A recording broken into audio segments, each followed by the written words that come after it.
Hello and welcome back to the Schooner Pod. I'm your host, Bobby Howard. With me today, we've got Jameson Maxwell, Ty Lee, and the Oklahoma Sooners have gotten things back on track with a 26-7 win at South Carolina in Williams-Brice Stadium. Pretty good one. Pretty good to go 6-1. Sooners are bowl eligible, so we won't have to worry about that storyline this year. Thank God. But this is a game to me. This is a game to me that, we are kind of wondering after that Texas game, is this a pretty good team that had a really bad day or a probably bad team that just got exposed? And I feel like after this one, I can move my gavel a little bit to the this is a pretty good team that, just had a really rough day at the Cotton Bowl. And I think we saw a lot from them. But Texas, Kentucky made me question everything. Like, what the hell is Texas doing going to overtime with Kentucky? I know where this is like Oklahoma, but I hate to just, do transitive property stuff. But what the hell? Kentucky is a weird place. Kroger Field can lead you to some weird spots. And, that golden hat can give you a hangover sometimes if you're not paying attention. Mm-hmm. That's true. But it just still felt weird. But I think what it comes down to, I think like you can take a lot from this game and react. But I think the biggest thing is we knew the defense was exceptional, one of the best in the country. We were kind of doing some hedges on it, like they could be or like they should be. Like this team is one of the best defenses in the country, straight up. And the way that Miami looked this weekend against obviously a really good Louisville offense, but I think that you could crown Oklahoma as the best defense in the country and be very confident about saying that. And whenever you have that exceptional of one side of the ball, you just need one thing to work on the other side of the ball, and that was the run game. Yeah. Here's the first thing that you need to know, and I have not heard anyone else in the media say this. This is the first game, partially because it hasn't been the first chance, but this is the first game that OU has improved on last year. And every other game that we've played so far this year, we've either lost in Texas, or it was a game that we didn't play last year, like Michigan, or a game that we won last year, like Auburn. This South Carolina team beat us at home last year. So this is the first time that this OU team has been able to come out and say, no, it's not just schedule, it's not just luck, it's not just whatever conspiracy theories that the Auburn fans are peddling this week. This team has taken a step forward from last year, at least, and is a much better Oklahoma team. Did South Carolina really contribute a bunch to show us how amazing our defense is? I'm not so sure, but again, we continue to be the top of a lot of rankings, and I recall correctly, every ranking that we are not in the top of when it comes to defense, we are number 2 or number 3. I believe we're number 2 for scoring defense. We're number 1 in total defense. We're number 1 in a bunch of other categories like that. So yes, a very, very, very solid OU defense. I saw earlier in the day, I know I sent it to you guys, but South Carolina, in their 54 rushing yards that they had in this game, 50 of them came on the first drive, or their first possession, I should say. And after that, if you can do the math in your head, I congratulate you. If you went to Oklahoma for school, I will spell it out for you. They had 4 yards for the remaining rest of the game, which is very impressive by this OU defense. That's insane. It is truly, it's like that, I'm blanking on the name of the movie, but the Denzel Washington movie where the defensive coordinator runs up and goes, not another yard. It's like we did that in the first quarter, and then they legitimately just got 4 more yards on the ground. Is insane. Obviously, they got a lot of negative plays that factored into that, but insane.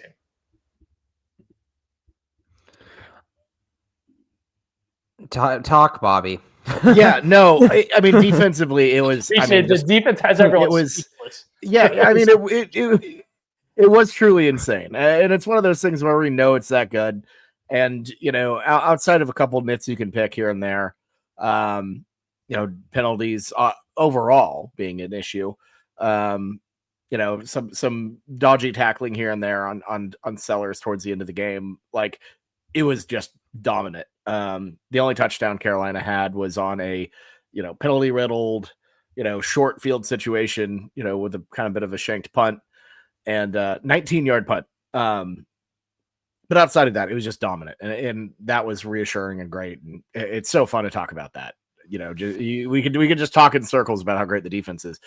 The scheme has looked so good too. Like, you really got to give it up to Brent Venables and what he's done. Oh yeah, no, and we've all kind of questioned whether or not that was the right decision to take over the defense, and look, it absolutely was. He is called an insanely good defense. What he's done has been incredible, and it's just truly awesome. I do want to note, Jameson, that running game, that's kind of the story of the game, is the revival of Oklahoma's running game. Torrey Blaylock, massive performance, over 100 yards on the ground for him. Xavier Robinson showed some really good points here. And overall, all of a sudden, great rushing performance from the Sooners. Yeah, and it's like you say, was it just a South Carolina thing?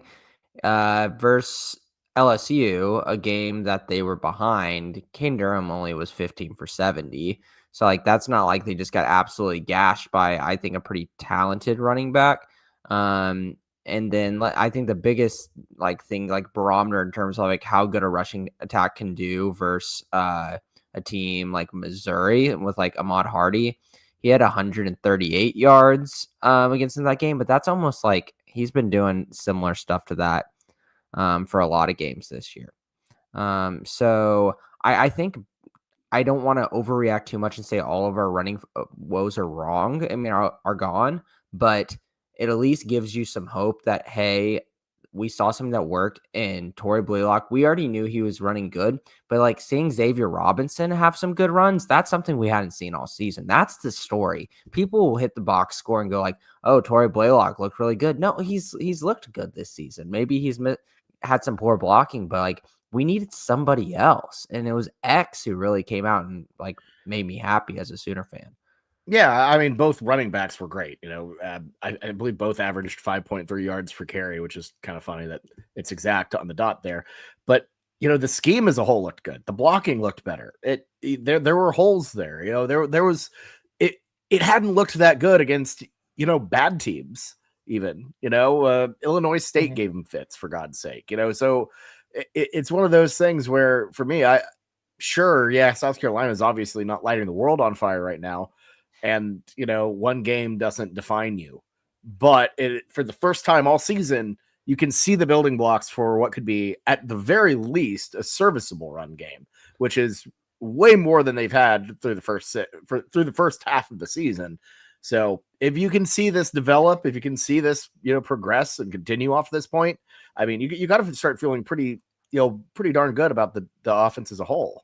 And I think that they really needed that too. It's like seeing the ball go through the hoop in basketball. Right now, the running back room is very toxic. The kind of whispers that Jay Knott and DeMarco Murray do not like each other at all. And there's bad blood there. That's the only good thing I've heard about DeMarco Murray all year, if that's true. But it's like whenever you're surrounded by constant, there's probably a lot of toxicity in that room.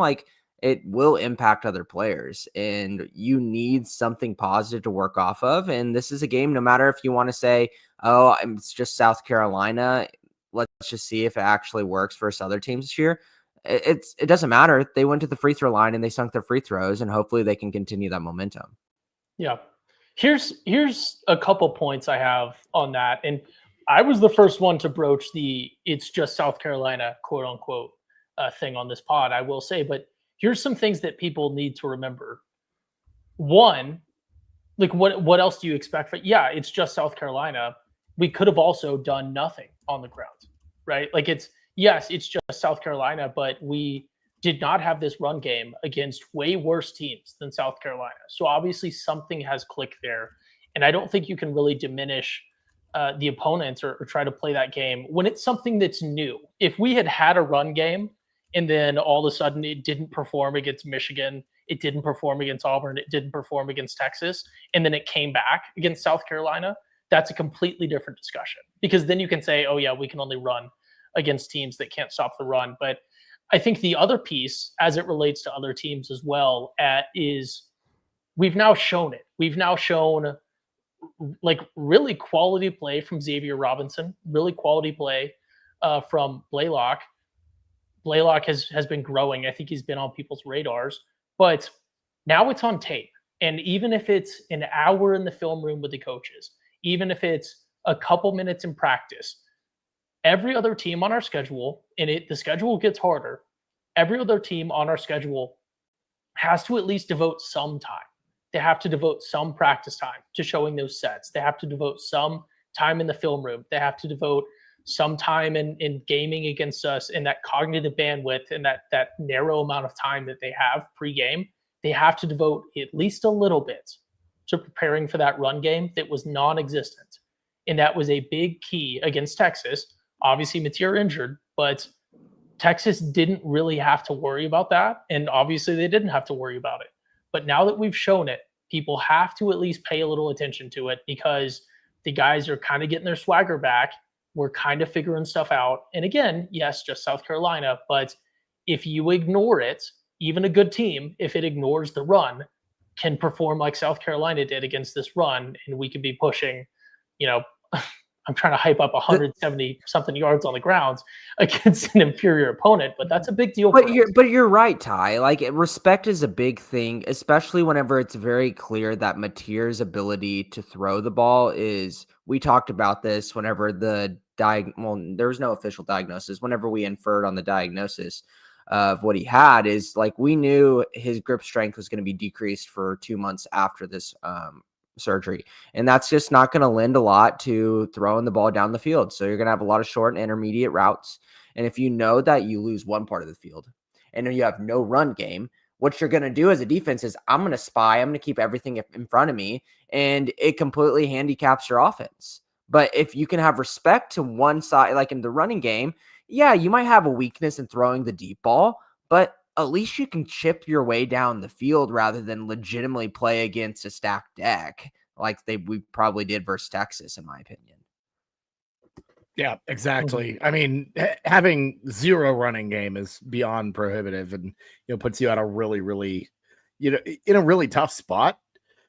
And I mean, James, like you said, especially when the box is stacked, you have to be beyond sharp on everything.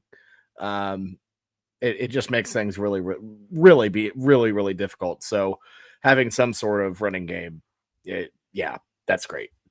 And it's not a hot take at all that having a well-rounded offense is how you do well. No, it is literally just off.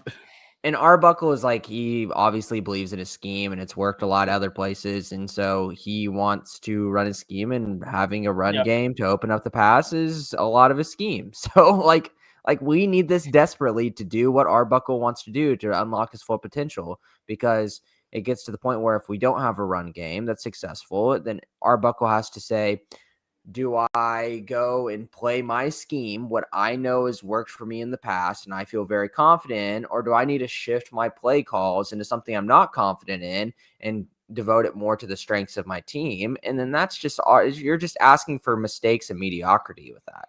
Yeah. Mm-hmm.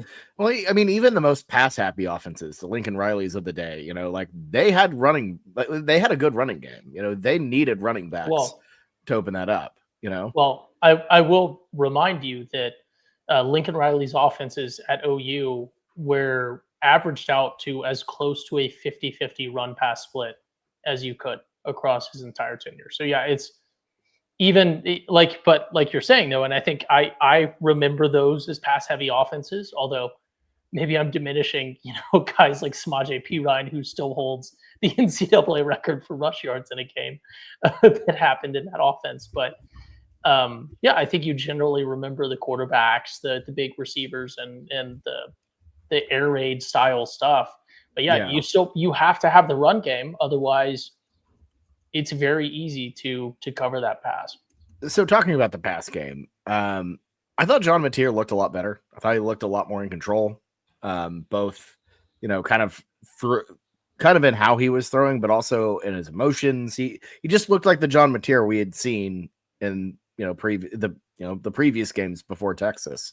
I still think a little bit decreased, Bobby. I'm not quite there to say he's back to where he was. I mean, it's clear. Well, I'll put it this way. It's an improvement from Texas. I think that you can say that. But it's so beyond clear that one, he either can't throw the deep ball or he's been told not to. Like that is off the table. He cannot grip it and rip it like he used to. Like that's and Jameson, you've talked about that, the grip strength being decreased. But outside of that, the short balls, intermediate balls, the decision making, I thought that was really good. Yeah, and our wide receivers are getting open, and that's like if you're playing the short and intermediate, like Satania is a really damn good receiver to have on your team. To get open in that 8-9 yard areas, that's kind of where Mateer really cooked in this game, and you started to see a lot more targets to Giovanni Gibson as well, which I think like if this passing attack wants to succeed, you're going to need something different than Satania and Burks, because they're a little bit different, but in terms of body type and everything, they're pretty similar, and Giovanni Gibson will add a little bit something different there. Yeah, and you definitely need to get more kind of diversity, in the wide receiver room in terms of your targets, who you're throwing to. All of that is definitely needed, and having a bigger body in there, that's very, very helpful. And it's huge too, because I feel like early on in the season, we really relied on Kanik to kind of be something different, but we've seen like the writing on the wall early in the season and also in the preseason, like his blocking was not what it needed to be. And now that we're playing the big dogs, like you start to see he isn't getting as many catches, because if you can't block at the line of scrimmage, you're not going to get as many opportunities as you're going to have versus a worse team. But I think like big picture with Kanik, at least they're trying to be adaptive, right? Like you saw him a lot in like the backfield, like playing like more of like a fullback, halfback, which we thought he was going to be, to give him a little bit better of an opportunity to block. Yeah, it was it's one of those things where to me, like, you got to have the blocking aspect of it. That's a lot of the case with some of the running backs we've had issues with. And I think you've noticed a lot more like Caden Helms in there. They've clearly shifted the tight ends a bit. Kanik to me is essentially just a big wide receiver at this point, which I think that's more than fine. He obviously does a good job with that aspect of it, but he's got to be able to mix it up a little bit more, get a little bit more physical. Yeah. I do think in this game, I had one point actually that I want to touch on that is kind of a throwback to earlier. But when we talk about Mateer improving, some of the things that it doesn't matter who you're playing, like accuracy of short and medium passes. It doesn't matter if you're playing Texas. It doesn't matter if you're playing South Carolina. It doesn't matter if you're just throwing at the carnival, right, to get it in the little loop and win a teddy bear. That is the same throughout. You can argue pressure and whatever else. His accuracy was better. Pressure to get the teddy bear. Yeah, he was. Yeah, stadium pulse all the way up when you're on that last. Those carnies are chirping. Yeah, but no, stuff like that. You can't play that. Oh, it's just South Carolina game. With Kanik, hard transition. I think another thing that does factor into the it's just South Carolina is his role. I don't, obviously you can look at rotations and we're getting more guys in. And I think the playbook is really starting to grow and develop and flourish with guys that maybe are a little bit better at blocking. But I think Kanik, when you look at one reception on this game, to me, when I went back and watched the highlights pre-podcast here, Mateer, I don't think Kanik is very often very high on the Mateer's. There's like a specific term for this. I use it all the time. You're talking about like his reads, like it's his reads. Like, yes, like Kanik is usually, because I've noticed that like he's usually 3-4 on the read, or Mateer has worked, right, left, right, and then Kanik has done like a block and then is dumping out, and he'll maybe dump it to him. Because of South Carolina, I think there is a factor. Like Burks was open much more than he's been since like week 3. Satania was open basically the entire time. Like I think the crazy thing is we say that, but Burks only had 2 catches, which is wild. But really? I agree. Like that's I crazy. I feel like, but like looking at it, I felt more confident in him. But it was only 2 catches. Well, like everyone was open the whole time. I feel like I remember Burks getting more than 2. That's maybe wild. It's because whenever he caught the ball, he actually like made some moves and didn't run straight into a guy's face. Maybe that's why we're having a higher opinion of him right now. Yeah, but I just feel like it was that's crazy. Giovanni Gibson, 2. Wow, that's wild. But I felt like Xavier Robinson had more than 1 catch as well. But Yeah, I think it was a game where passing wise, when we called those plays that Mateer could hit, like people were just open a lot, so we weren't getting down to the have to dump it off to Kanik situation. Yeah. I was really proud of the offense doing what was made available to them, because Yeah, I think Mateer is going to be the lifeblood of this offense, and this is a guy that is only going to a hot take. continue. Yeah, and I'm like, it's his progression, his health is only going to continue to get better and better, and so we saw an improvement from him, which was expected. We should knock on some wood for that. But he's going to need help and the people around him, and the wide receivers are very dependent on him to be good. So really, what it comes down to is, are the big boys going to block fine? I think they did decent this game. And then are the running backs going to hit the right holes and give you opportunities to succeed on second and third down? And I think they did that as well. So it's like a recipe for success to really set your defense up well, and as well as the rest of your teammates well. It's crazy what a running back can do for the whole team. Because honestly, think about this. I guess I'm sure this is not even this is probably very well discussed take, but a quarterback, can help his wide receivers. He can help his running back, his offensive line by the way he plays.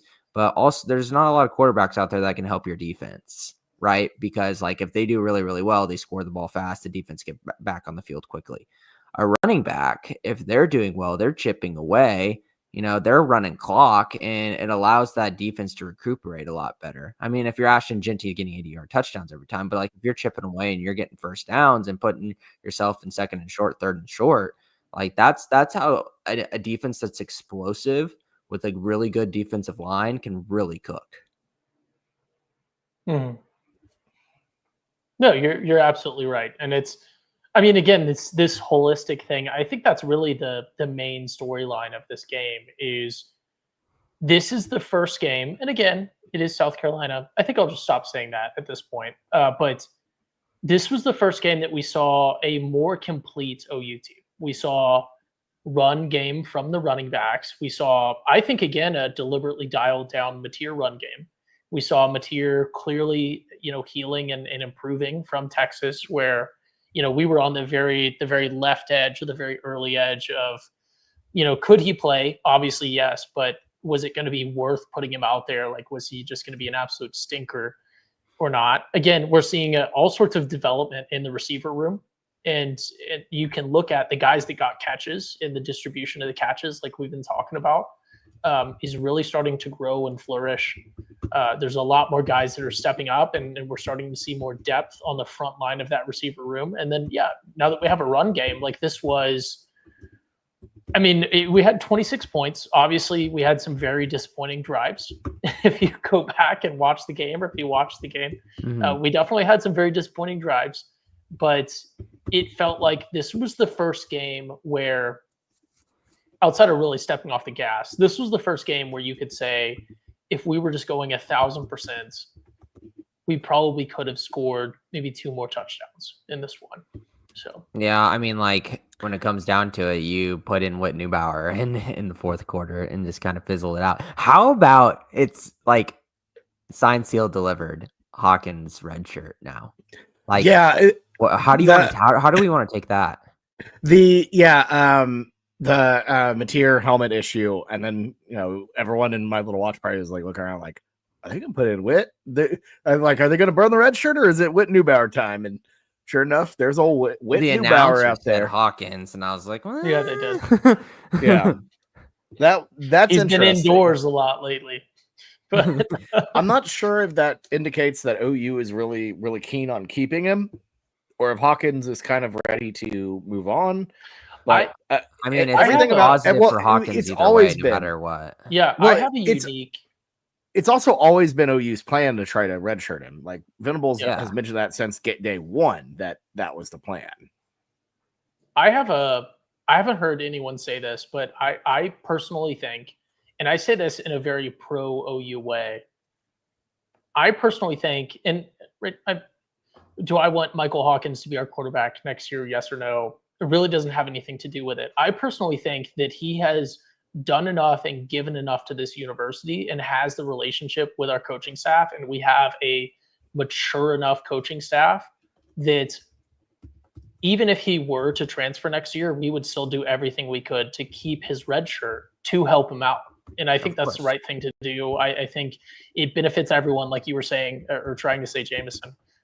It's helpful for Michael Hawkins either way, if he can retain that red shirt, whether he's going to transfer, whether he's going to remain at OU. But I think if he doesn't, personally, I think most realistic course of action in my mind is that he does transfer. I think he retains his red shirt and he transfers, assuming no re-aggravation of Mateer's injury or something where we need him. He's got 2 more games to burn too if he needs to. We're 7 games through the season. He's only played 2. Really? Mm-hmm. Yeah, I thought it was 3. Is it 3 or 4? Definitely more than he's only played 2. Yeah, no, I meant like, it's a free? It's a 4 game now? red shirt. That's right. No, it's 4 game, but he's only played 2, so he's got 2 more to go. Right. So like in terms of him, like if he were to need to come in at a time, Ty, like he could still do that and still be fine redshirting. You're right. I mean, but it makes you think, and it's like I hate to like talk too much in like the future right now, but like you look at college football and like, is there a Mateer-esque player that's at a smaller school that do you think we could go out and get in the portal? And I don't think I've seen too many guys that are, got eligibility moving forward. So like, obviously the season's still young, but at the same time, like it might just be a scenario where like he would be a good situation for us. And to have him, with like, 2-3 more years of eligibility, like that's a big deal. Yeah. Diego Pavia, come on down. Oh my God. I would pay a lot of money for that. If there was a Diego Pavia out there that you could just like kind of snag, like that would be obviously pretty killer. But I think UNC's quarterback was a mess to maker until he threw a bunch of picks versus South Florida. Mess to maker. Yeah, I mean, I think you definitely have to be active in the portal for more experienced type of guys. I think that's just the way of the world now. Because if you're not really trying to nail that quarterback position or trying to nail any position in the portal, someone else is, and someone else is going to upgrade. And that's just kind of the way of the world on it. So I think regardless of if Hawkins stays or goes, the Sooners should be active in the portal. Like that's just that's just how it should be. Because if you don't, you're gonna fall behind. Yeah, I agree. I think like big picture for the rest, like kind of looping back in and what this offense is, I think we needed optimism as a fan base and then as a team. Whether that is long-term production, I can't tell you that, but overall mood and success is extremely important. I don't know if I said this to some people off pod or on the pod recently, but it's like, you go out and you perform your best when you're confident, right? If you're not confident, you're not going to do well. And so if we can breed a little bit of confidence in a young running back, 2 young running backs, a freshman and a sophomore that we're playing right now, true freshman, true sophomore running back, they're very, very malleable to the point where you can get them going from one good game. So I feel confident that at least that we have that in our back pocket now. Well, and getting it done on the road too. This schedule is so you don't have a lot of road games, but the ones you do outside of Temple are brutal. So to get this one under your belt, get that experience working in a really tough situation, and to know that you can go in there and execute. When you go into Neyland, when you go into Bryant-Denny, like obviously different situation. Those teams are a lot tougher than South Carolina, but you have a roadmap for winning on the road. And I think too, confidence as just kind of a momentum builder throughout the season. We've seen teams that look great, had success in the early season, then they hit their setback and everything spirals out of control. Look at Florida State. Look at Penn State. There are situations where you could be riding high and one loss can turn into multiple ones. And for Oklahoma to go on the road offensively too, and right the ship, get snap right back. That's huge because this was a situation where I really could have seen it. I could have seen a world where OU spiraled, and then we're worried about where are they going to get this next win? Yeah, it just changes the tenor of everything. We're very fragile, Bobby. It does not take much for us to spiral. Yeah. Oh, yeah. No. And if they lost this game at South Carolina, they absolutely would have been fragile. Like that would have absolutely been. And it would be the exact same situation, the same lingo, I bet you, where you were starting to see it at Florida, where things would start to heat up, and then another week would happen, and another week would happen, and like, what the hell are we doing? Yeah. It could happen quick. I mean, James Franklin's out of a damn job. It took him 3 weeks. Like things can hit the fan in a situation quicker than ever. Even if you were in the safest position ever, like Franklin was entering this year. Venables is not that. Like we have said, like 8-4 might be enough for him to keep his job against this schedule. Like 9-3, whatever your number is. A good-looking 8-4. It had to be really damn good-looking. Yeah, obviously the goalposts have kind of shifted a little bit. With expectation building and all of that. Yeah, it's one of those things to me that getting this one, it gives you a lot of confidence down the road, and just it's one you had to win. I will say, I think if you're a top program in college football, no matter who you are right now, you maybe got to wait it another year. Like I think the head coaching market is already so flood. Like the money and the hunger that Penn State and Florida alone are going to have, like there's not more than 2 quality dudes that you really want running your program that are floating around. I couldn't give you 2 names, but there's not depth in the number of guys that you want running a top level Big Ten or SEC program. You've got, and this is not about Brent Venables, but like at this point, no matter what your season is, you've kind of got to hang on to your guy at this point, because you're probably not going to do better. Like, you're not going to be able to outbid or out-resource Penn State or Florida at this point. And not only that, Ty, but you're in the world of firing coaches. Yeah. In the world of firing coaches mid-season, if you haven't fired your guy yet, you're kind of behind in a way. Because the conversation is already happening. Like if you're trying to tell me that Florida isn't talking to Lane Kiffin right now, like you're lying. We don't want Lane Kiffin in Norman. No, you've been beating that. Because you're probably going to spin around and be like, yeah, Urban Meyer's the man. Like because he is. He is. Okay. He's the obvious choice in Norman. You don't want Lane Kiffin. You want Urban. Yeah. No, but that's the point. But we're going to hire him as general manager. We're going to keep BV as head coach.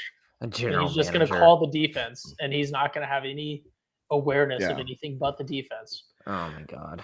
Yeah. I do gotta give a massive shout out to Lord King Big Nuts again for chipping in 20 for the show. We love you. Appreciate you, guy. Mm-hmm. Love you, buddy. Yeah. I think that we'd be remiss as an Oklahoma fan and podcast if we're not going to talk about the negatives of the tackling on defense, because it's a trend. We've seen it. Wisner cooked us, and we got cooked by Lenore Sellers and a couple of other things in this game where you see a guy come downhill and you're ready to blow him up, and then you miss a tackle and you get a horrible 3rd down conversion for the team. And that in games like versus Texas, maybe not versus South Carolina, but like versus an Ole Miss, versus Tennessee, like that's not gonna work. We need every little thing that we can get to get the offense back on the field with a good field position. We need to finish their drives early, because our offense is not high powered, and elongating drives and missing tackles is going to be absolutely unacceptable for the rest of the season. Right. The missed opportunities, like you can kind of understand them on offense, because the offense isn't what it is. It's not an elite unit. It sucks because, I feel like OU's offense was in position to really, really bury South Carolina a lot earlier, especially in that first half. It's the defense that you really, because that's an elite unit, and you should have elite expectations of that. And missed tackles, the sloppiness, some of the penalties here and there, it's unbecoming of a team that of a unit that should be we feel like is number 1 in the country. That is of that ilk. This late in the season too. Yeah, it's a weird regression, and I know some of that's just Sellers being Sellers, because he's a damn cheat code. He's a wizard, but to some degree, you just you gotta tackle. It's elementary stuff, and It's the ones that are getting me is you have the quarterback get pressured by our great defensive line and pass rush, and then he has to throw the check down. And the check down breaks a tackle, runs for a first down. We've seen that a lot this season. That exact same scenario. That was the most painful play for me whenever Wisner did in the Texas game. I'm tired of seeing our safeties coming down and either A, not having enough ambition to just go and blow it up and they wait and they get juked out, or they just dive at the legs and miss them. Like we need to have some sort of decisiveness whenever we're doing this. And I can tell it's in their heads. yeah, that's got to get weeded out quick. One, because Ole Miss is one of the best offensive teams in the country, and they'll make you pay. Yeah, Chambliss is going to do it. I guarantee you. Right. Yeah, Trinidad is going to be a massive, massive problem in that in that regard. And it's one of those things that it's a very controllable thing to me. Like, that's something you can absolutely control. And we've seen it. We've seen them be better tacklers earlier in the season. And it's something Venables, I'm sure, is just going to drill into these guys for a second consecutive week. But it can't continue to be a habit, for sure. Mm-hmm. Yeah, I think really what it comes down to is we know Brent Venables is dogging them hard on it. That is a thing. Like, just knowing who Brent Venables is, listening to his post-game pressers whenever versus Texas, we wanted him to talk about the offense, and then he continues to talk about the defense. He's going crazy on these guys. So I believe in our defense. They got high character individuals out there, and there's going to be a concerted effort to it. And let's just hope it just continues to not trend out, and it's something that can get fixed, because we have hell of our safeties. Like whenever I see Reggie Powers coming down, Boganowski might do something stupid every once in a while, but he'll do some fun stuff. And then like Robert Spears Jennings, RSJ was the guy who really hurt me the most in Texas. That's a guy who was one of our best tacklers, for years. Whenever you see Robert Spears Jennings coming down the middle, you see number 3 completing the tackle and blowing it up. He's been a bummer. He hasn't been, I don't want to say he's been bad, but when you see him play versus Boganowski and Powers, you're like, ooh, man. It's disappointing. I think that's the right way to say it. Because we thought that, this guy comes back. He's, a senior. This is his time to go. And I expected a little bit of another jump from him, but which we haven't seen. But the safety position's hard to really take big jumps. Even the best safeties in the country, it's it's sometimes a lot of their work goes unnoticed. Robert Spears Jennings is a very flashy player. And whenever you lose a little bit of flash here and there and you make 1 or 2 bad plays, it's very pertinent and be very, very obvious. Yeah. Mm-hmm. I want to say one thing about Reggie. Go ahead, Ty. Sorry. No, I was going to say nobody really sells cars on having the best seat belts. Right. Yeah. You don't. It's one of those things you don't notice them until they go wrong. It's the same thing with referees. You don't know the good ones' names. You only know the bad ones. In the NBA. But that Reggie Powers hit, by the way, that almost was called for. They initially called it targeting, which was BS. Gorgeous hit. Oh, so good. So good. It just whiplashed. It just whiplashed the offensive player. That's just how good it was. Those are the best hits. The ones that are perfectly clean, but they're so clean and so hard that they look dirty. And I just, it's so good. Yeah. Yeah. Thank God they did the rule a couple years ago where you can throw the flag and then take it away. Because remember, there was the 1 or 2 seasons where you could throw the flag, you review the targeting. It wasn't targeting, so you're not ejected, but we still threw the flag and it's 15 yards. That was asinine. That was asinine. I'm glad that's fixed. What was I going to say? Oh, yeah. Someone in the comments mentioned special teams, which is that's a huge thing. Because I think I do need to preface, as if you've been an OU fan for a few years, that Shane Beamer is a special teams mind. He did it tremendously at OU prior to taking the South Carolina job. So I will say it's a pretty big deal moving from special teams coordinator to head coach in the SEC. So, of course, his team was going to be good on special teams. He tried to Beamer ball us, and it didn't work. So, shout out to Taylor. Well, I don't know. I think if you were to look at, outside of that, yeah. outside of Yeah. the pick, if you were to look at special teams performance for the teams. Yeah, I was talking about more the funkiness aspect in terms of the Yeah. solid, cool. discipline. They absolutely had that. That was just that punter he was throwing that pass no matter what. Yeah. He just knew where he was going to put it, and he was on rails. It didn't matter. He looked over, saw 4 OU dudes, and said, I must execute the play. At that point, what are you going to do? You're really just betting that OU wasn't ready for it, and they were 1,000% ready for it. One of my buddies was picking drive by drive, and he had that drive as a punt. and he was like, I sweated that one when they came onto the field. Absolute turmoil for him. Drive. But it's like the thing about it shows is like Taylor Wine is a guy that we heard a lot about in the preseason. And we saying this guy continues to make plays. He continues to show up. Like this guy was almost an afterthought, right? After the Vasek recruitment. And we got him out of Tennessee. And now like he's been a stalwart. Having a David Stone, having an R. Mason Thomas, an extreme disruptor, immense talent. Those are really needed on a defense. Not that Taylor Wine can't do that, but having an extremely high IQ guy that whether that be playing his gap correctly on special teams and intercepting it, always holding the edge well as the edge rusher or like, going off and getting the screen pass. Like this guy's IQ is one of the best on the defense, and having that mix of the defensive line makes him extremely valuable to add a little bit of variability into what we can bring. Yeah, he's excellent. That's a guy, sometimes you hear hype about guys in camp and they just never see them ever again. Mm-hmm. Speaking of Elijah Thomas, we saw him. That was nice. Great footwork on the John Mateer, quick kick. But no, like Wine has stepped up and he's been incredible. But I do want to talk about the deficiencies of the special teams. And for the first time, Grayson Miller. For the first time, Grayson Miller looked like a UCO kid. With all due respect to UCO, sorry to my guy Todd Lisenby for the dig on the Chos, but no, it definitely felt for a moment like Cinderella's carriage turned into a pumpkin there, and the 19-yard punt was pretty gnarly. Yeah, I think like we know he can kick a long kick, he can pinpoint a kick. But what I worry about him is, do you think he has the hang time? Because that's what makes a punter, like a professional guy, a hang time. Does he have that? Because we've noticed recently, like, yes, what you just said, right?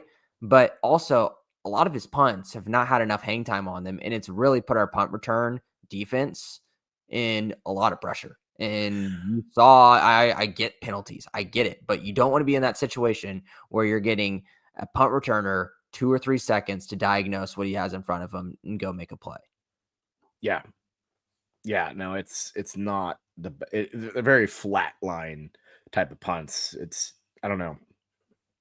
And maybe it's just just a bad day, but I don't know. Not super insane. I feel like it's at the same time though, it's what we have, and you kind of have to just realize that that's what we have, and we need to deal with it. Like at this point, we have another punter. We're podcasters, but we have another punter, Ty. Like keep in mind this was the backup punter, and then Tress Way cannot punt forever. He certainly must go on. Do you want UCO or Kennesaw State, Ty? Kennesaw State. Maybe it's lack of exposure to Kennesaw State transfers into OU, but we got two of them. There's another one. We got plenty of them, and he ain't doing too well. I'll tell you what. As long as they're not from Cal, I will take what I can get. So, no, we're not talking about him. We don't need to talk. The broadcast talked about him enough. It was already broached earlier in the pod. I will say. Can we talk about that broadcast? I'm sorry, Ty, you were saying a thing. We didn't mention. Unless it's about Ott. We did not mention. He didn't do anything worth mentioning, but we have proof that Taylor Tatum is in fact alive. And the dude came in and didn't look like he got hurt again. It did look like he was unalived in the game. And I'm like, are you kidding me? That's frustrating. No, I mean, I think the broadcast. My God, what was up with that? Sometimes you had guys completely, the camera completely miss a play. There was a seller sack that just happened off screen because they thought a pass happened. There was a graphic that was placed directly over the line of scrimmage. It was all just horrible camera work. And it's one of those, like, I'm not trying to throw slings at people, for trying to do their job, but it's pretty bad. We missed a huge third down stop versus South Carolina. And it was because it was on like the tiny little screen whenever we're doing an interview. Like, that's unacceptable. The interviews need to go, man. I hate no, just how about we just figure out ESPN, your stupid commercial situation? That's what needs to happen, because there's a whole timing fiasco right now. And then they come back from commercial, they try to squeeze in their interview, which they don't say anything with sustenance anyways. And then you try to go picture in a picture on third down, like when you're close to the 50-yard line. Like, honestly, like, just cut the interviews if you want to keep your little extra commercial. Go PIP on a punt, something that doesn't matter as much. If you're going to do it at all, but like, don't sacrifice the actual game for sideshows. It's ridiculous. And it isn't basketball. If you do it in basketball, so be it. One possession. Yeah, there are a billion possessions. Yeah. Mm-hmm. It doesn't make sense to me. If it personally, and this is my opinion, right? Everyone can do what they want with their lives. But if you're worried about the broadcast, just don't take her fishing. I don't know what that meant. I don't know what that means. Idea what that one was good. The internet will smile on that one. All I know, okay. all I know is my boy Luke Steelman would have not let that fly at Heritage Hall back in the day. Yeah, that would not have passed. We haven't done game balls in a while. Can I just give mine to Taylor Wine? And sure. And because I feel like that's a guy that I just feel like needs to get more love, and this podcaster wants to give him a game ball. Give him a game ball. I'd also like to give a game ball to it's Taylor Wine. Yeah, and Wine at one point during our little watch party, one of our good friends, Andrew, actually was like, "Is Wine the best player on the defense?" And I don't know if I necessarily agreed with it, just because of the depth of how good the defensive players are. But on any given day, he can be, and I think that's saying something for sure. That's a damn good player. Mm-hmm. Yeah, he's in tier 1B right now. He's not in 1A. R. Mason Thomas, and I think even David Stone has gotten up to 1A in terms of the best players on this defense. Yeah, Wine was great. It does need to be said, and maybe this is a bit of a transition, but even with the Wine interception, OU is currently still 129th in the nation in terms of creating turnovers, which is, I think, the only category that you can sort of box score watch and look at the defense and say, what are we doing here? That being said, number 130 in the nation is Ole Miss. Oh, really? Yes. In terms of average per game. Wow. Or like turnovers generated per game. Yeah. We're both at 0.6, but we have. And honestly, we might have been below them if it wasn't for garbage time interception at the end of the game. In terms of, those are maybe legitimate. Because like we got a punter and then a garbage time interception. Yeah. In this game. Yeah, so, they're kind of weird. Like those, they were both weird picks. Like it was not like normal run of play stuff.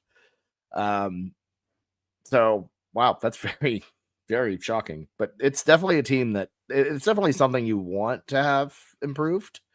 But you can live with it a lot more when you're not turning the ball over yourself. Zero, no fumbles, no picks. Mm-hmm. So, man, at least we are not. I'm not a jinx person. Screw that. Screw jinxing. We're like doing really good at holding onto the ball and not fumbling. Yeah, the fumbles haven't been an issue at all this season. I'm trying to think of the fumbles. There was Do that not, one do really not weird. clip us for this. That is there's nothing that we're doing to make a freaking fumble come out of somebody's hand. So if you think that far, we're that powerful, that's ridiculous. So far, they have been good. Like we've had paid off the refs to cover for Satania against Auburn, and then we've had a bunch of weird snaps that we've been just very heads up and recovered. Yeah. Any final thoughts on this game, Jameson? I think I've said everything I want to. But I think like having this scheduled here after the Texas was absolutely necessary. I mean, I think that if we would have had our home game versus LSU, that would have been my number 2 pick of having a get right. But going on the road and beating a team that's not as good as we thought they were, but still avenging a loss from last year, like we needed a get right game, and this felt like it. Yeah, and they took care of business. How many times last year did you see OU just mess around and couldn't really close teams out or really do anything? And yeah, hard to compare anything to last season though. Agreed. But I'm just very happy, very, very, very pumped about the Sooners for sure. Mm-hmm. Yeah. Unless Ty's got anything, I'm excited to talk about. You gotta keep it in the context, right? We flipped a game that we lost last year at home. That's big. We won by almost 3 touchdowns. That's big. We held them to 1 touchdown. That's big. Like you say what you want about, it was South Carolina. Again, like what do you want us to do? Not win? Like was excellent. We preserved everyone. We didn't have to burn trick plays. We didn't have to risk injury by running Mateer. But we could have scored more if we had opened up Mateer's ability to run. We obviously didn't do that in this game. Like you should not expect anything more than what you saw from this performance. Maybe anything else would just be chance. Yeah. All right, let's talk about the Rebels a little bit. Ole Miss. Wild end to that last game. Just they had Georgia relatively dead to rights and then just melted down. And Georgia is so scrappy. It feels like they're always just getting out exactly what they need to and then backdoor covering. Yeah, they're truly scrappy dogs. But it genuinely, it was that was a bit of a shock, that cover. I obviously expect Ole Miss to kind of snap back pretty hard here, but I don't know. What are you looking at with the Rebels here, Jameson? I think the biggest thing, obviously, that everyone wants to talk about is the quarterback in Trinidad Chambliss. Ever since they benched Austin Simmons and brought him in, it was electric. But in all honesty, it was like, okay, is this guy going to actually do it on the road and playing against high-end SEC opponents? The LSU defense was good, but that was at home. And obviously, LSU's offense was anemic and gave him plenty of opportunity to succeed in that game. Georgia put up a lot of points, and he had to go out there and make plays. And like his box score, he had 2 touchdowns on the ground and 1 in the air. And I think like by the eye test and throwing that out, like that dude looked like he was still a player. He still looked like the same guy whenever he was playing in the state of Mississippi. And him coming into Norman, I am not like thinking this is like, when we played Michigan, I'm like, oh, Bryce Underwood, we can really make him feel uncomfortable because this is still new for him. I think Trinidad's a gamer, and I think we're going to have a lot on our hands to really keep him contained and not let him get these big gains from extending plays. Yeah, any idea of a Trinidad on the road isn't very good. That's dispelled. He was solid. That being said, I think OU's defensive line, it is very weird that I can say this sentence, is significantly better than Georgia's, which is something that if you told me back in like 2019, I'd call you insane. But that's just kind of where it's at. So I think OU has the ability to put the pressure on them more than Georgia does. And they're going to have to. They're going to have to make life difficult on him. You're going to have to take away some of that, some of his running game, 42 yards on the ground. Really, he was the only one who could actually get any sort of thing on the ground. Kewan Lacey wasn't. Yeah. Kewan Lacey wasn't great, and he's a baller too. Like he could be a problem for us. Right? Yeah. For me, when I really look at it, it's that wide receiving core is going to give. It's going to be the first real, test in a way of like depth. It's not, oh, there's Cam Coleman and he's going to boss you. It's they got just guys. They just got dudes. And Deshaun Stribling is awesome. He was excellent last game. And it's going to be interesting to see how the secondary holds up against that. Yeah, this is a game that I don't know. I think on one hand, you can look at this game and say the only time that Ole Miss has faced a defense similar to the one that they're about to face, they lost. LSU obviously they didn't put it. LSU's defense is pretty good, and like they held them to 20. What was it? 24. 24. Yeah, and it's like I would take LSU's defense over Georgia. Here's the one thing I will say, and this was not part of my original talking point, but our defense has to hold them to like 6 to win this game. And that says more about our offense than it does our defense. But this Ole Miss team just they haven't really put up points against people. If you really look at like LSU, 24 points, solid defense, but at home. They only put up 24 against Washington State. They put up 35 against Georgia, and they look pretty good, but they lost the game. I just don't think like Trinidad Chambliss, if you tune into the weekend spread on Wednesdays where we pick our games, we've all been riding with him. We know he can win games. We know he can perform. But, I mean, he's not really putting up a bunch of scores. He's not like I'm not super worried about like it's really. Well, I don't get it. Lenore Sellers. He had 3 touchdowns versus Georgia on the road and no interceptions. Everyone's kind of been stunting on Georgia a little bit. They've just been scrappy. Yeah, I mean that's still a big performance, That is a big performance, but I feel like I'm not going to sit here and give any excuses to Trinidad's play because I think we already did that, and I'm not doing it anymore. No. I just don't think that he is the toughest quarterback that this defense has faced so far. And I think that it's not like a deciding factor in this. I think their ability to Arch run is better the ball, than him. No. Well, against us, he was. Against us, he looked like quarterback we've had. The media Arch. I mean, tackling Lenore Sellers. But, yeah, like who would you take that we played against? So it'd be Arch. If I could coach them. No, you're saying like you don't think that Chambliss is. You said you don't think Chambliss. I would take the best quarterback we played. If I were a coach and I could choose from the quarterbacks that OU has played to transfer to my team next year, as they are right now, I would take Bryce Underwood and I would take Lenore Sellers as my. I mean. That's wild. I mean, yeah, as a total product, sure, but like in terms of how they're playing right now, how they're performing right now, who would you want on Saturday to play against OU? Okay. Yeah, I would take Lenore Sellers for the rest of the year. That dude, gets spooked and runs out of bounds, like instead of throwing the ball away. Like, yeah. He threw the ball away, on Saturday. I'm like, oh my God. I didn't know. It's like he figured out the button. He still ran out and took 5-yard losses on 2 different occasions. He did hang on to it for really long. But I will say, I think any issues they had kind of came with play calling. If you really look at it, I thought their fourth quarter performance against Georgia was, awful.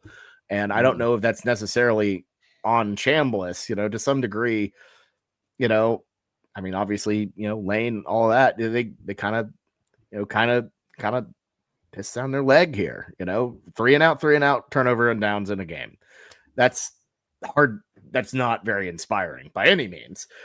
I will say you don't want to make this like a track race. You don't want to make this OU cannot win a 43-35 game because I don't think they can score 43 points. What's the highest you think that we can score right now, Bobby?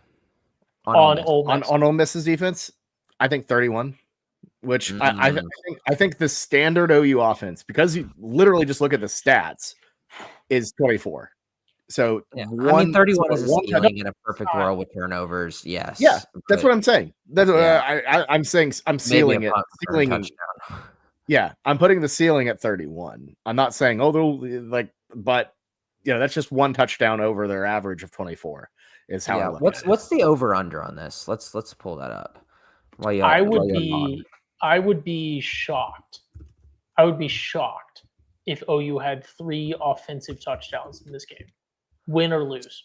So right now, we have the spread at 4.5, opened at 2.5 for OU. So it's going in Oklahoma's direction. The over under is 52.5. So if we're doing quick maths, they think that we're going to be in the high 20s in terms of the projected score essentially is 28-24 or 28-24 Oklahoma. Yeah. So that for me, that's, and I think to me, when you look at, Bastiat in the comments, said 28's the max. I think to me, when you look at how OU scores, you can't count out, and it sounds silly, can't count out Tate Sandell. Like, I feel like the odd kind of weird number, can bail out some kind of choppy bad drives more than anything. I think he's going to be an absolute weapon for OU against Ole Miss. I think we're going to have to call on him a couple times. But again, can't turn it into a track meet, because I don't think they can hang with Ole Miss, and that's on the defense. That is on the defense to slow down this. Like every opponent for the rest of the season, Bobby. Yeah. It is legitimately no track meet, no shootouts, no leaning on the offense. It is defense sets up offense for success. We win.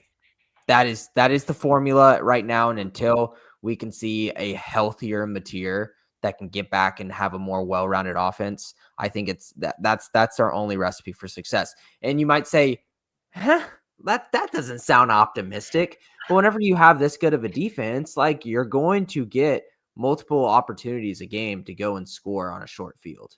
And the defense is not going to be perfect. You can't guarantee the defense to put up, to only give up 7 points like we did versus South Carolina. Mm-hmm. And it's not going to be a team it's not going to be an offense that can go on these like 90-yard drives. If they're in the shadow of their own end zone, a good drive for this standard might be you got to the 30 or you got to the 45 and you can, pin them deep and hope the defense can hold them back.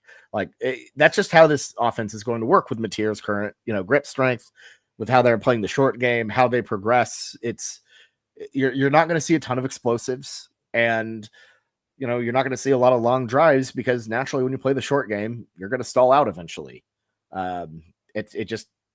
It would take a really, really kind of perfect situation where you can really drive all the way down the field, just, dinking and dunking.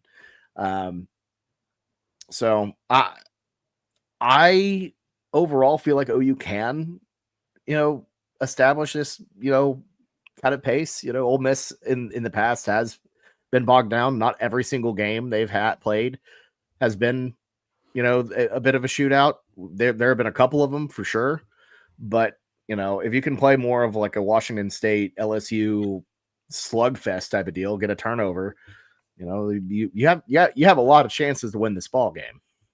Mm-hmm. Yeah. The worrisome thing, I think, from OU's perspective is that Ole Miss has this game. Like, I think you might look at this game and say, oh, Ole Miss hangover from Georgia, or look ahead, or something else. And if you look at Ole Miss's schedule, right, and I'm going to work back to front, so I don't want to diminish the Egg Bowl, but it's already slotted for like noon. So you got the Egg Bowl, you got Florida, who doesn't have a coach right now, you got Citadel, and you got South Carolina. So, like, they are 100% going to the playoffs if they win this game.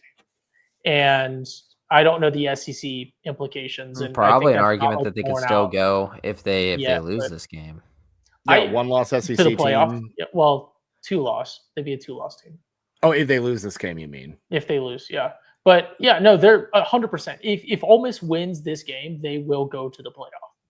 But like, there is no world where what is that, like 10-1, 11-1 Ole Miss doesn't make the playoff. It's wild looking at their schedule that they get freaking Kentucky, Arkansas, Mississippi State, South Carolina. They played. Yeah, this is Well, only going. This is going to Mississippi be State is their. a protected rivalry. That's not. I know, but I mean, just in Yeah. general, like that's what you get. Like This that's is going to just- be their third. This is going to be their third and final game outside of the state of Mississippi. They will not leave the state of Mississippi for the rest of the season after this game. Until the bowls and stuff. And it's like, yeah, they've had and like they're tough games. Like, you know, playing Georgia on the road obviously sucks, but like getting LSU at home, like we've seen a team that is fun, but I'd say a middle of the road SEC team, Vanderbilt, really handle that LSU team the majority of that game. Yeah, but they didn't know that when they gave them that game. Like, no, well, and I mean, who what, knows 2 years what ago? people were Yeah. thinking about whenever they Like, made this this is- 2 years ago. I need to clarify. What they did This to is OU. not- This is not a 2024 Penn State situation where they knew they were giving them softballs. Like, when this schedule was made, LSU's legit, Georgia's legit, OU seemed to be legit, Florida seemed to be at least on the level that Ole Miss was, and the Mississippi State, crazy rivalry game. Like, anything can happen, and some dude's going to start pretending to pee like a dog and lose you the game. Like, anything can happen in that one. So. Right. Yeah, and I think to me it's a cake of a schedule, and they're obviously you want to win every game, and anytime you have a bounce back, that's big. But for OU, like every game matters. You've known this. It's I don't know if motivation will be a factor. If Ole Miss can't get up for this one, then they're beyond screwed. But I think the most important thing from an Oklahoma standpoint to look at at our team and say how successful will we be for the rest of the season is looking at our cornerbacks, because there have not been a lot of games this year that we've really put in pressure on our cornerbacks. A lot of the quarterbacks we've played, we really did not believe too much in their ability to throw. Chambliss is going to put a lot of stress on them, and this is, I think, by far the best quarterback that we've played thus far. And we're going to really see a lot from Gentry was in a sling. It seems like his shoulders are just perpetually screwed.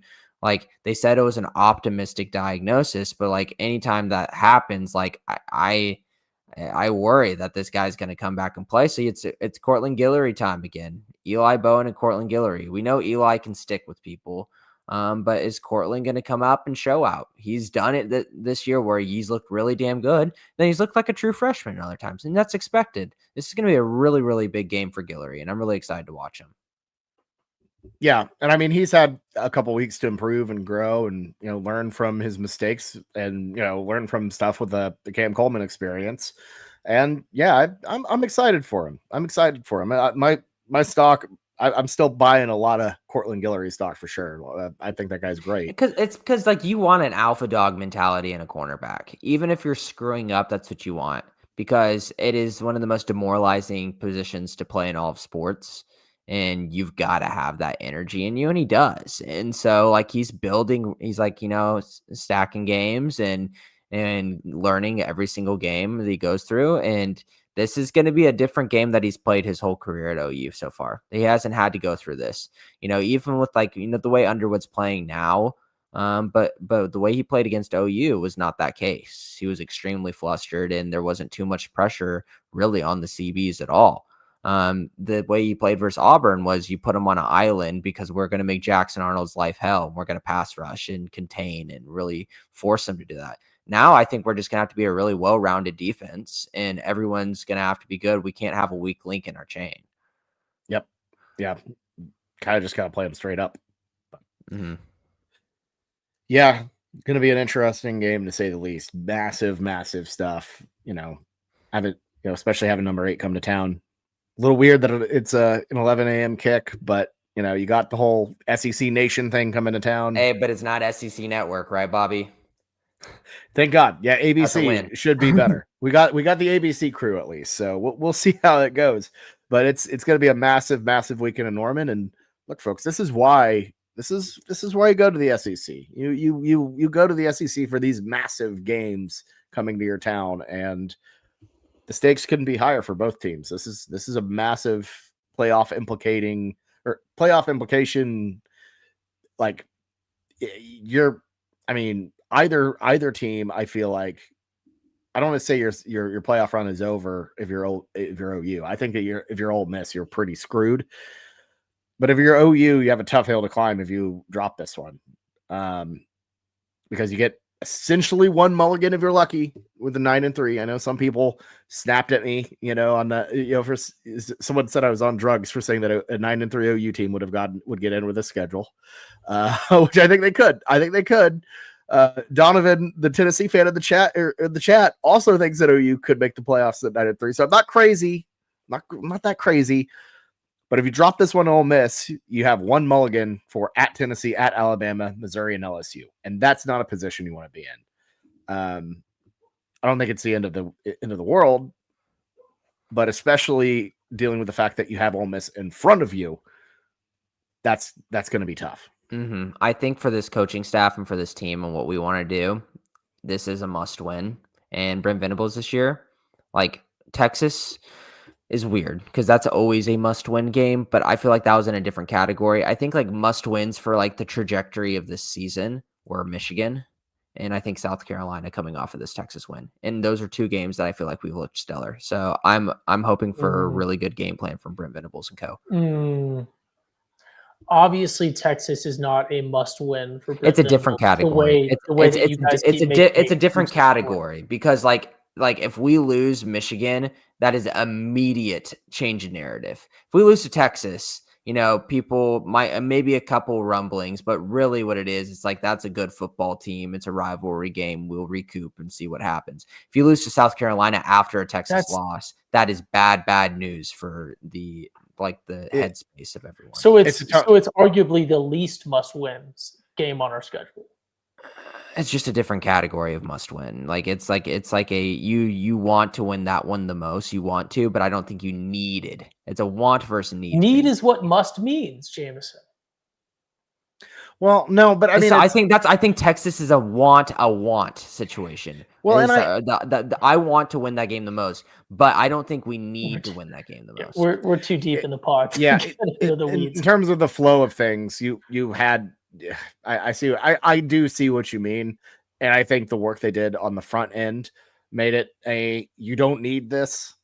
I think it's a different category where you now talk about his Texas record and all that. But the second you start to separate from that week a little bit, the whole rivalry aspect of it, kind of that fog kind of fades away a little bit, and you can look at the full big picture.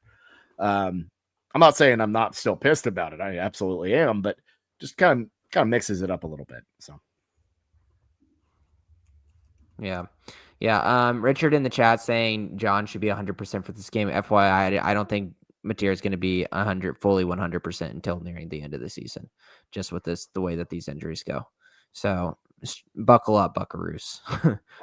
Yeah, it's a tough. It's tough because I know that the original timeline was him returning for Ole Miss, but I mean he's played on it. He's played 2 games on it, and even if that was his 100% return, it's not 100% ready. You know what I mean? Yeah, he's not 100% of what he used to be, but he is 100% ready to play. Right? Yeah.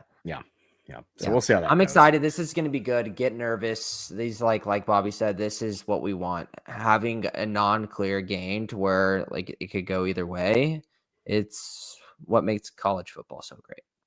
Yeah, that's why you watch sports, for the nerves. The nerves, all of that. No great moment was made against a cupcake. So. Ty's got something. Actually, in 1935, in OU football history, was just smoking A&M 77-0. People still talk about that one. Well, okay, that one was different. And I think partially some of that is because A&M is A&M.